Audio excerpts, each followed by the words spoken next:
শ্রী শ্রী মা সারদা দেবী বলেছেন, কর্মফল ভুগতে হবে, তবে ঈশ্বরের নাম করলে যেখানে হাল সেধুত সেখানে সূচ ফুটবে। জপ তপ করলে কর্ম অনেকটা খণ্ডন হয়।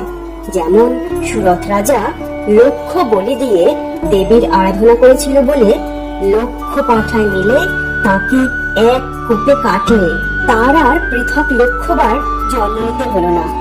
দেবীর আরাধনা করেছিল কিনা ভগবানের নামে কমে যায়।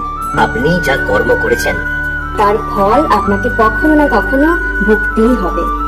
যদি আপনি ভালো কর্ম করে থাকেন তাহলে আপনার অজান্তেই সেই কর্মের ফল আপনাকে বিপদ থেকে রক্ষা করবে।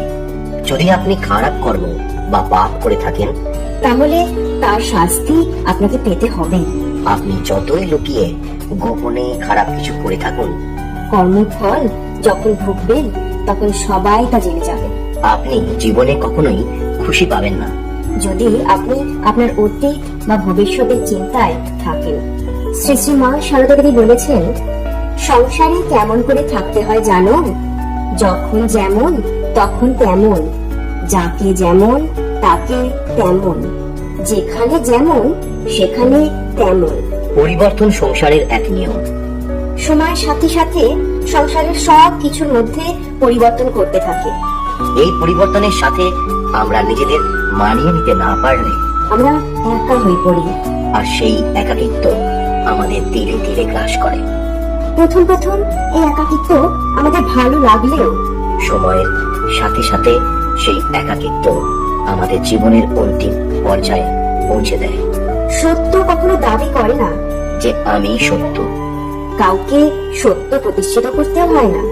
কিন্তু মিথ্যা বারবার নিজেকে প্রমাণ করার জন্য মিথ্যার আশ্রয় নেয়। শ্রী শ্রী মা সারদা দেবী বলেছেন, বাসনা থাকতে জীবের যাতায়াত ফুরায় না, বাসনাতেই দেহ হতে দেহান্তর হয়।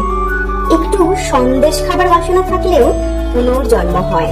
বাসনা, ক্রোধ, লোভ, এই তিনটি জিনিস যার মধ্যে রয়েছে সে কোনো কিছুতেই সুখ ও শান্তি লাভ করতে পারে না। সকল কিছুর মধ্যেই তারা এই তিনটি জিনিসকে অনুসন্ধান করতে থাকে।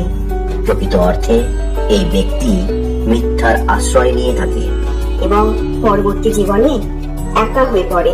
তখন তারা অতীতের কর্মফলে জর্জরিত থাকে আর তাদের ভবিষ্যৎ সংকটপূর্ণ হয়ে ওঠে।